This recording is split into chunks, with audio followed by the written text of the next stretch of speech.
Good morning. Hope everyone's doing well. Yes, you are seeing a little bit of double of me today as I am preaching this morning while also providing a Sunday school lesson. Um, you may also notice some similarities between the two because both are going to be covering John chapter 8, but that's okay. I think it's still going to be good. It's still going to be different because this is our third week of talking about loving like Jesus. This is actually going to be a really good week because we're going to be talking about standing up for others. So, question: how many of you have ever had a time when someone was picking on you or making fun of you, or you were in a situation where you couldn't stand up for yourself? And if someone came over and defended you, didn't that make you just feel good? Today is going to be all about standing up for others when they're in situations where they just can't defend themselves. So, all right.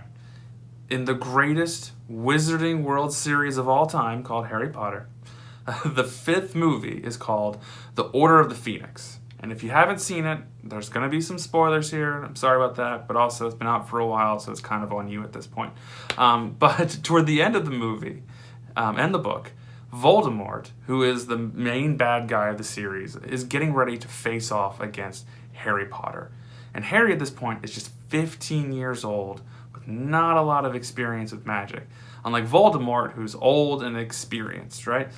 And Dumbledore, who's the headmaster of Hogwarts, their school, and Harry's mentor, shows up at this moment because Harry is going to struggle in a battle against Voldemort. See, Dumbledore shows up to help Harry just from getting killed. He shows up because he loves Harry, and he knows that by standing up for Harry, he'll be able to protect him. And so in today's story, we're going to talk about Jesus and how he did something very similar for someone else. So, like I said, open your Bibles to John chapter 8, verses 1 through 11. So John chapter 8, verses 1 through 11. And it says, "But Jesus went to the Mount of Olives. At dawn, he went to the temple again, and all the people who were coming to him, he sat down and began to teach them. Then the scribes and the Pharisees brought a woman caught in adultery, making her stand in the center. 'Teacher,' they said to him, 'this woman was caught in the act of committing adultery. In the law, Moses commanded us to stone such women. So, what do you say?' They asked this to trap him, in order that they might have evidence to accuse him. Jesus stooped down and started writing on the ground with his finger.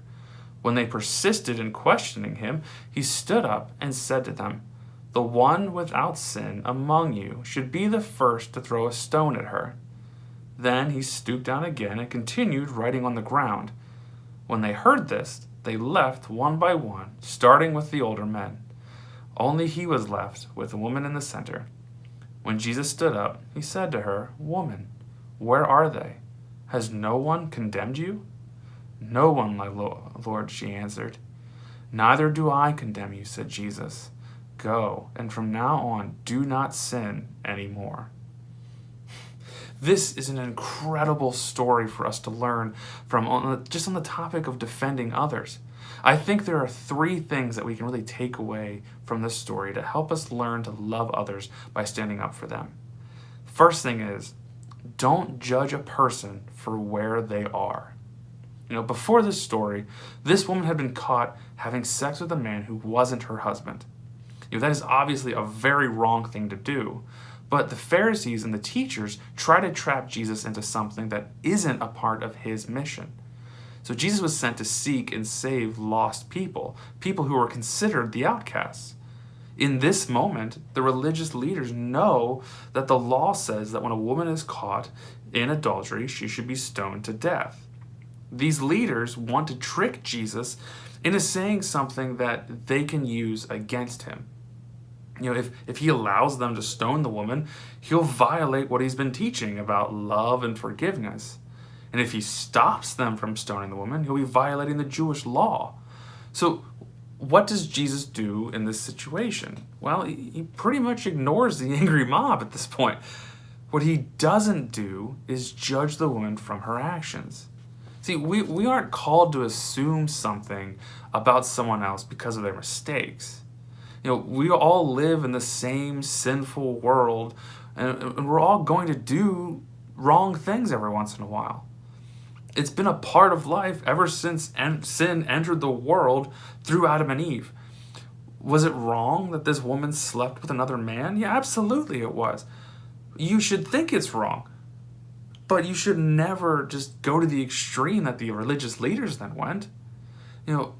Just because they messed up does not give you the right to talk down to someone or to hate someone. If as Christians we do that, then how can we expect them to come to know Jesus? Where in the Bible have you ever read that the more hate a person receives from a Christ follower, the more inclined they'll be to follow Jesus? Obviously nowhere. And we can't be that example. See, we're called to love others for who they are, even when they make mistakes. If someone is messing with another person just for their mistakes, then you should defend that person's dignity, because that's what Christ has done for us. And check out this next point, that stand up for people who make mistakes. Could you imagine if you went and talked to the student in school who just got pregnant, and everyone she considered to be her friends and just condemned her and just stopped associating with her? The negative impact on that girl would be huge. Everyone else in her life is looking at her differently, but you need to look at her with love. That is what it means to be the church. We stand up for those who make mistakes. We stand up for those who get made fun of or for a disease or a condition they were born with. We stand up for people that nobody else wants to be around. That's what Jesus models for us with this woman who committed adultery. Jesus doesn't stone us when we make mistakes. He doesn't look down on you when you slip up and do something stupid, or go on the internet and look at things you're not supposed to, or talk back to your parents, or when you lie, or when you name any sin that you can think of. Jesus doesn't do that. It's not a part of who he is, or it really ever will be. See, are there consequences for our slip-ups and our mess-ups? Of course there are, but sometimes the consequences are detrimental. Like we see in the Old Testament, with the flood, knocking out all of God's creation, and other than Noah and his family and 2 of every animal. That was humanity's consequence, because every single person other than Noah and his family had refused God. They didn't try to get better, they just didn't care. They wanted to continue to live with sin in their lives. And even as we sin, Jesus still loves us and wants us to believe in him. God has always wanted that for his creation. But he also wants his creation to survive for the purpose he created it to. That's why, in the Bible, when people go to war, usually it's because a region or a country is against God. So at this moment, the people who want to trap Jesus are against him. He makes them swallow their words badly when he tells them that whoever hasn't committed any sin can throw the first stone. And since they're normal humans, all of them have sinned at least once, so they can't throw a single stone. Jesus is the only one who hasn't sinned. He stands for the woman when no one else will. Who is that person that you need to stand up for? Who is someone this week who might be alone or just hurting that you could be there for? Think about that for a moment. If you need to, pause this and just think about it. Write it down. But really think about that. All right, third point here. We need to only love others, not hate them.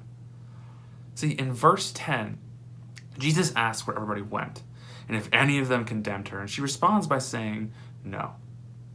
This next part is my favorite part of the story, because Jesus responds by telling her that he doesn't condemn her either. And to go and not sin anymore. I love how Jesus asks where the people went. He's still in the middle of a crowd, so he has to know that the people have left, And it's not like he left to go grab a pizza and a soda, then came back 3 hours later and find them all missing. No, he says clear that he's in the middle of this crowd as they leave one by one. I think that Jesus may have wanted the woman just to see that he had her back all along. To show her that even though she messed up, he's still in control and is always going to stand up for her. See, when others mess up and get thrown under the bus by other people, we can be the ones, who stand up and say, that you can only do that if you've never sinned. We get to stand up to others and say, hey, while you're knocking down this person and hating on them, I'm still going to choose to love them even though they're not perfect. Jesus loved this woman through her imperfections and forgave her for what she did. He does the same for all of us. He never hated anyone. He was disgusted with people, which was pretty obvious, but he never failed to love everyone. We have the incredible ability and gift to shine God's love on others and just to stand up for them when nobody else will. Will you take that challenge? Will you stand up for other people knowing that there's no one else is going to? Or are you going to be in the crowd holding a stone?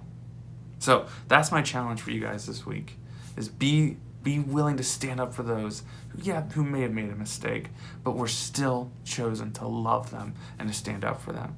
So I hope you guys are doing great. I'm actually in my new office right now. I know it looks kind of blank. I'm hoping to get something on the walls at some point, but I'm not sure when I'm allowed to do that because of the painters. But I hope at some point you guys can stop by and see my office. It was great to see some of you guys on Wednesday. Heads up, next Sunday is going to be a return of our youth Sunday school class. So we will be able to meet in person on Sunday for Sunday school. Don't worry, there will still be a video for those who choose to stay home and watch online. We're still going to have that, but we're going to be also doing the lesson that you have online. This lesson we'll be covering in Sunday school at the church. So 10:30 service starting next week, Sunday school. Look forward to seeing you guys there. I hope you're having a great week. I hope school's going well for you. I love you guys. Talk to you later. Bye.